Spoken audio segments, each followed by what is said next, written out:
¿Por qué nos atrae tanto lo tétrico, lo macabro? ¿Te has preguntado alguna vez? La respuesta no es tan obvia, pues tiene mucho que ver con la psicología humana. Te voy a plantear una escena. Tú estás en el tráfico y ves un grupo de personas en la calle y con curiosidad le preguntas a un transeúnte qué está sucediendo y esta persona te dice que hubo un incidente.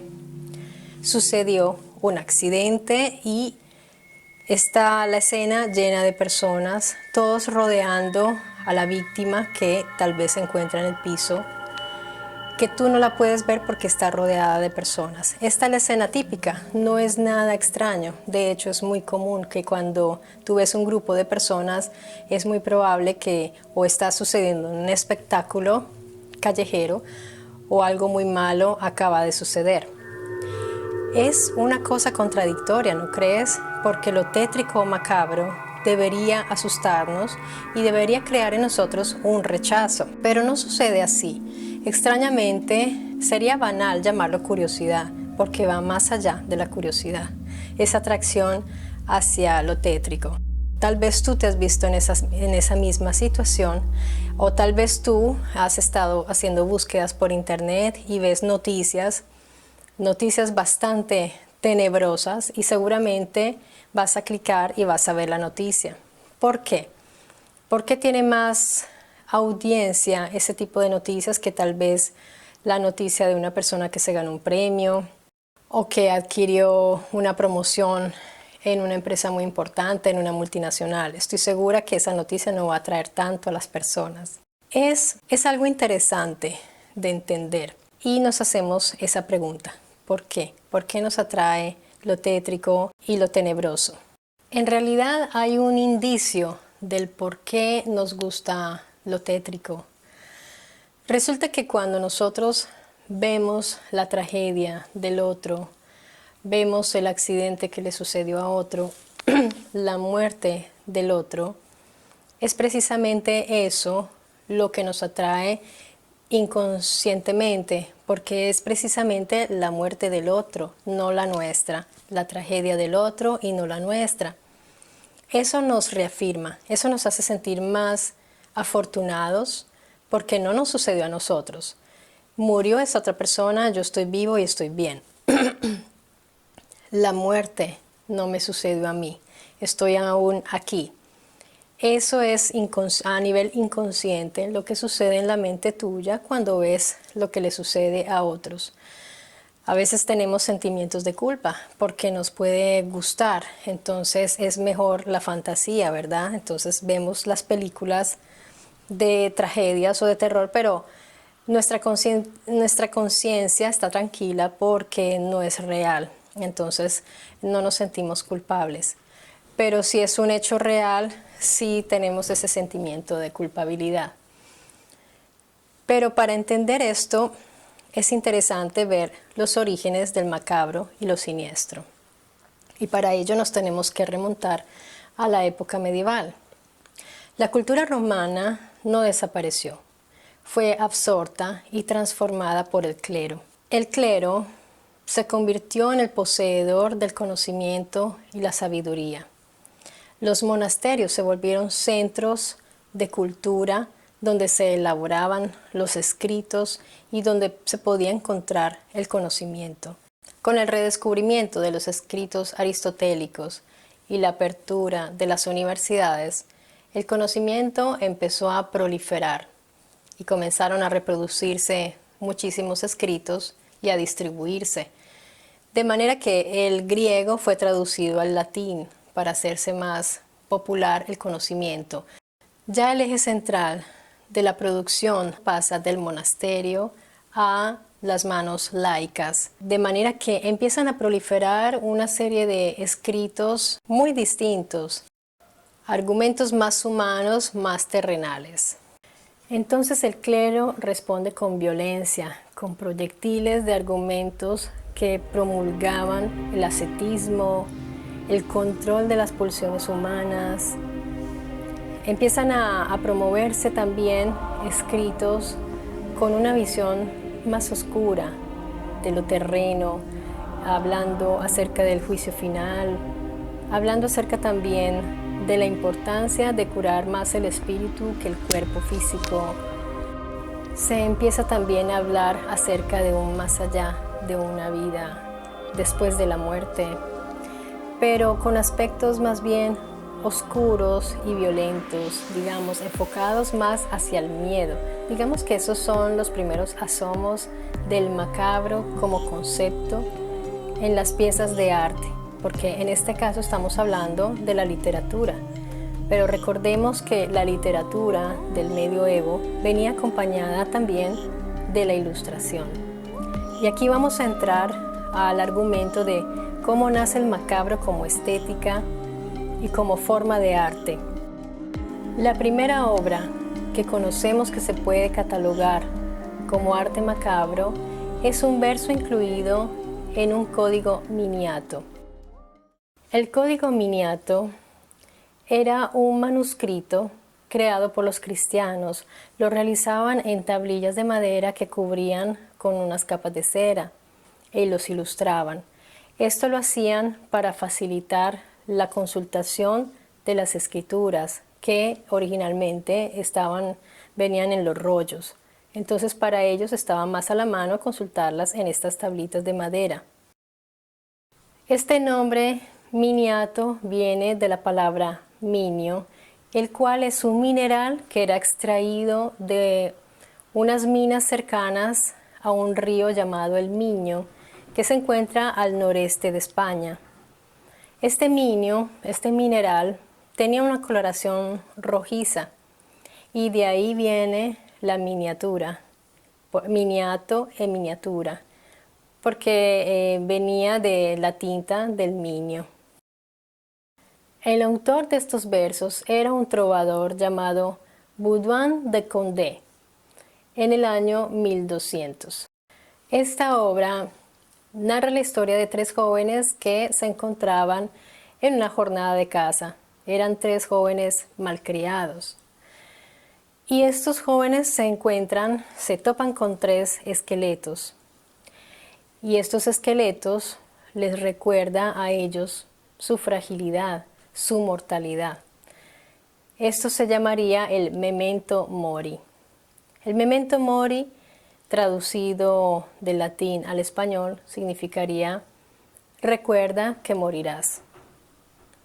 Digamos que esta es la esencia, el eje del macabro, del arte macabro. Todo el arte macabro gira en torno a este concepto del memento mori, porque te recuerda, te confronta a la muerte, te confronta a tu mortalidad y a tu propia fragilidad. Para que una obra de arte pueda ser catalogada como macabra, tiene que tener este elemento. Es su esencia, encontrarse en ese umbral donde se encuentran el mundo de los muertos con el mundo de los vivos. Esa es la característica del macabro. No siempre la muerte se ha representado como la calavera, el esqueleto, porque tenemos un ejemplo de los primeros asomos del macabro como estética en la ciudad de Pisa, Italia. Este fresco llamado El Triunfo de la Muerte, que se encuentra en la ciudad de Pisa, refigura una mujer que tiene sus cabellos sueltos y un aspecto muy normal, pero está empuñando la hoz que se convirtió después en el símbolo de la muerte. Y se ve cómo a su paso va quitándole la vida a las personas que va encontrando. Entonces vemos que no siempre la muerte ha estado representada en el arte como la calavera, el esqueleto. Pero por ejemplo en el 500 la representación de la muerte ya es más concreta y digamos que ya se tiene claro cuál es la muerte y se convierte casi que en un paradigma. No gratuitamente lo encontramos en el tarot. Por ejemplo, en el tarot de Visconti Sforza, podemos ver que la muerte está representada con el esqueleto. Claramente ese se convirtió en el estandarte de la muerte. Pero ahora viajemos al contemporáneo. Vengamos a nuestro momento para hablar del macabro hoy día. Y para hacerlo, indudablemente tenemos que hablar de un maestro de esa estética como lo fue Giger. Giger fue un gran artista suizo. Él llegó a crear las artes de varias películas, se hizo muy conocido con nuestro amadísimo Alien, al menos a mí me encanta Aliens, toda la saga, que se convirtió en una película de culto para muchos y muy famosa con la participación de Sigourney Weaver, grande actriz. Giger fue descubierto prácticamente, fue ayudado por Dalí, que conocía a Jodorowsky, que estaba en ese momento produciendo una película, y se lo presentó. Así Giger entra al mundo del cine. Giger crea unos mundos que asustan, pero que atraen muchísimo. Crea estas atmósferas oscurísimas. Giger tiene una particularidad. Por ejemplo, mezcla muy bien lo orgánico con lo mecánico. Y esto se volverá muy característico en su trabajo. La estética de Giger se reconoce inmediatamente cuando tú ves las películas donde él ha elaborado las artes. Por ejemplo, está Prometheus, aparte de Aliens, está Prometheus, está Especie, en fin, hizo algunas películas y si puedes, tienes la posibilidad de visitar Suiza, ahí está su museo, bastante impactante. Y al frente del museo hay un bar muy interesante, un café donde uno va, se toma algo ambientado en ese mundo de Giger, que es un mundo surreal, pero del lado oscuro. La vida de este genio terminó en una escalera en su casa. Él cayó por la escalera y debido a las lesiones de la caída murió. Murió a los 74 años. Como les decía, en la estética de Giger encontramos lo orgánico con la máquina mezclados y también la bestia, que es algo que podemos notar en alguna de sus obras, esta presencia. El mismo Aliens es una bestia, no sé si llamarlo animal, pero es una bestia. Siendo una bestia no puede ser juzgada moralmente. Esto es una cosa interesante porque en la película están los seres humanos versus el alien, que es la bestia de la película. Los humanos con su naturaleza que se mueve o digamos que fluctúa entre el bien y el mal constantemente. Dentro de cada personaje se personifica una característica humana, ¿verdad? Esto sucede en todas las películas. Siempre hay un trasfondo moral. Podemos culpar al alien por cazar, porque realmente él mata. ¿Por qué mata? ¿Por placer o por cazar? Me parece que por cazar, porque le están invadiendo su mundo, porque los personajes llegan allí al planeta donde vive él o ella, que es la que pone los huevos, es una gran madre además. Entonces, no sé si se podría llamar maldad lo que ella hace, lo que hacen los otros tal vez. Son planteamientos que uno no se hace durante la película porque es una película que tiene muchísima acción y todo, pero uno puede hacer sus reflexiones ahora que estamos hablando del macabro, porque el macabro ha sido también pensado por la filosofía muchísimo y por eso es que tiene un significado profundo. En la estética del romanticismo entra la literatura, el arte, en ese movimiento. Entonces no podemos hablar del macabro como algo superficial y algo banal, porque realmente cobra un significado también dentro del sublime. Por eso cuando hablamos del macabro hablamos de estética, y cuando se habla de estética, la estética del horror, del macabro, se está hablando también del sublime, del inconmensurable, que puede llegar a aterrorizarte. por algo existe este síndrome llamado síndrome de Tourette, porque de frente a la belleza hay personas que se paralizan y sienten pánico, tienen todos los síntomas de un ataque de pánico de frente a una obra de arte o de frente a la belleza. Entonces el sublime te lleva a niveles de existencia increíblemente bellos, pero también te puede llevar al abismo. Digamos que en ese sentido, tanto el sublime como lo macabro entran dentro de una esfera metafísica y espiritual. Ya hablamos de Giger, que es bastante interesante y ojalá puedas profundizar acerca de su trabajo. Y ahora vamos a hablar de Beksinski, porque si vamos a hablar de lo sublime y lo macabro, hay que hablar de él. Beksinski, este artista polaco, nos antepone ante ese abismo y ante la muerte.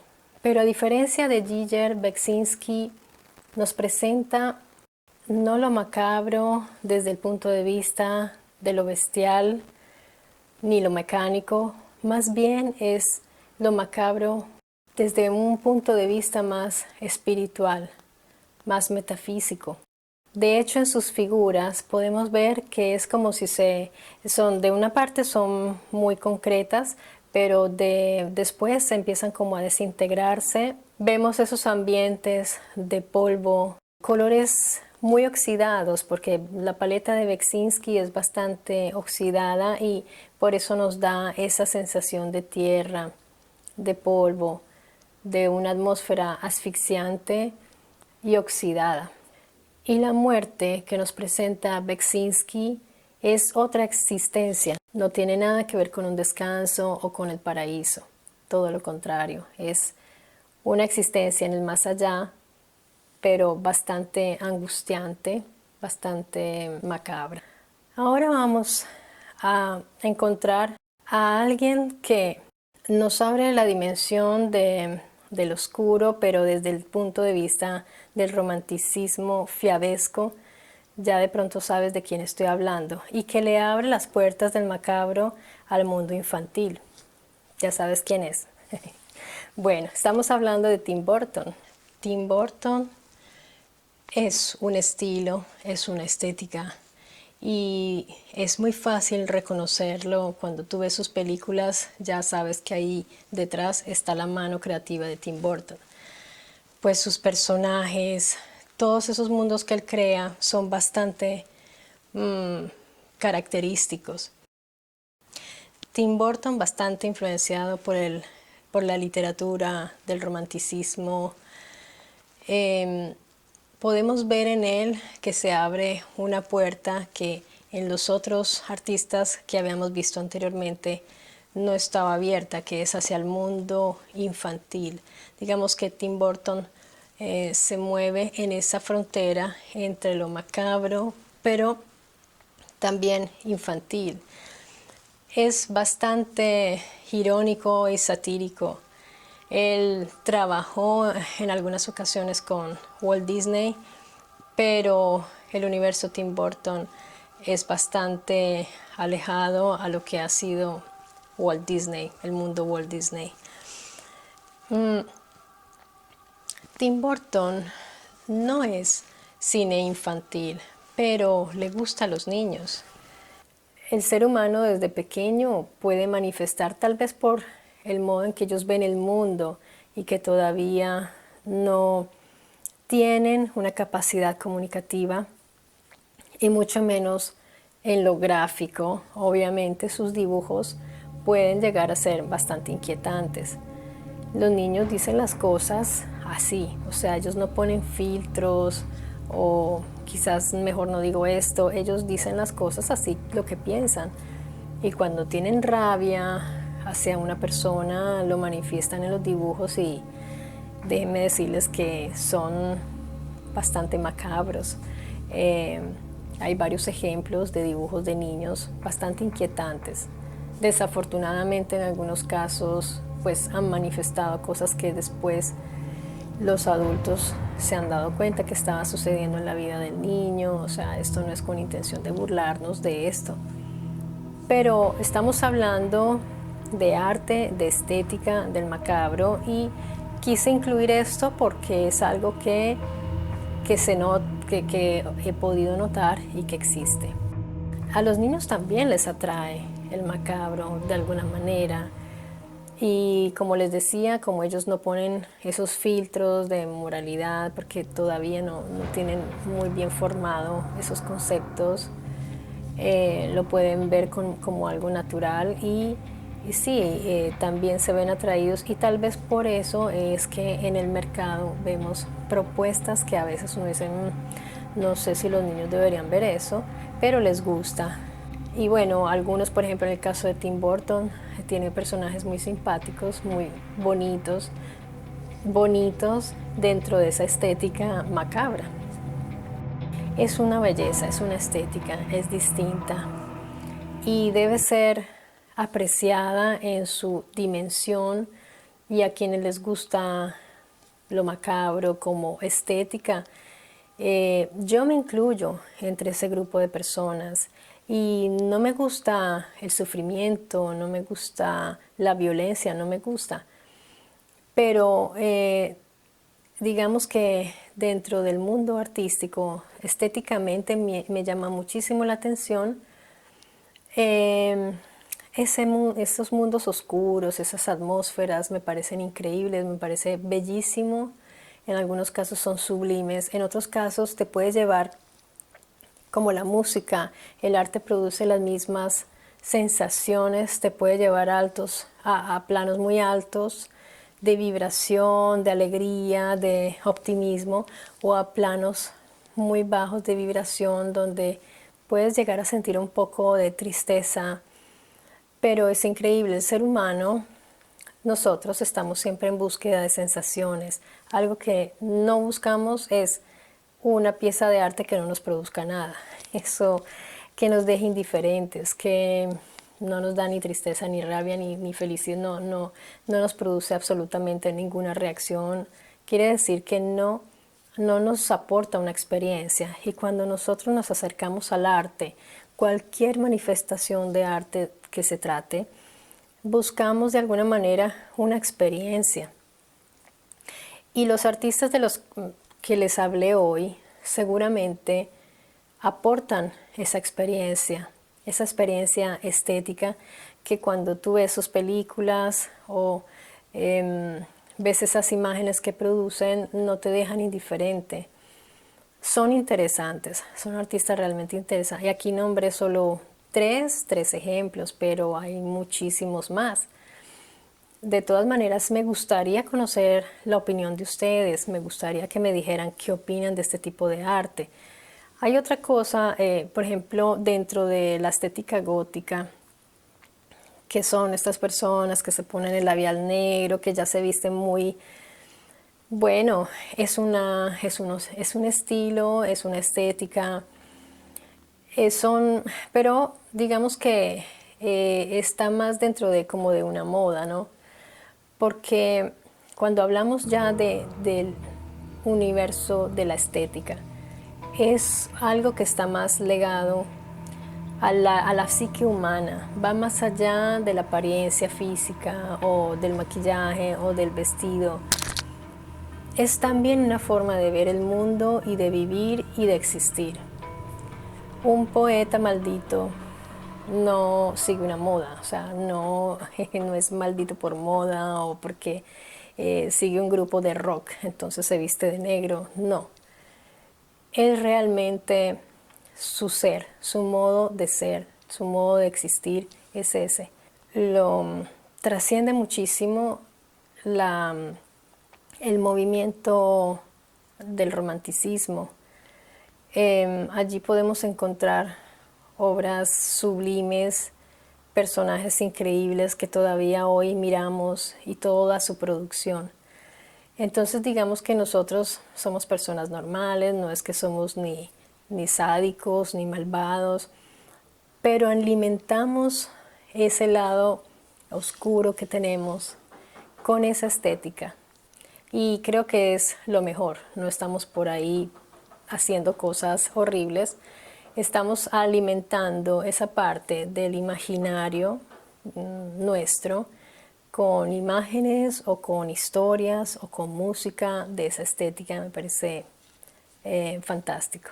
Bueno, me gustaría entonces conocer sus opiniones, si tienen artistas que les guste, si quieren de pronto sugerir algún tema, me encantaría escucharlos, leerlos. Bueno, hasta pronto y a la próxima.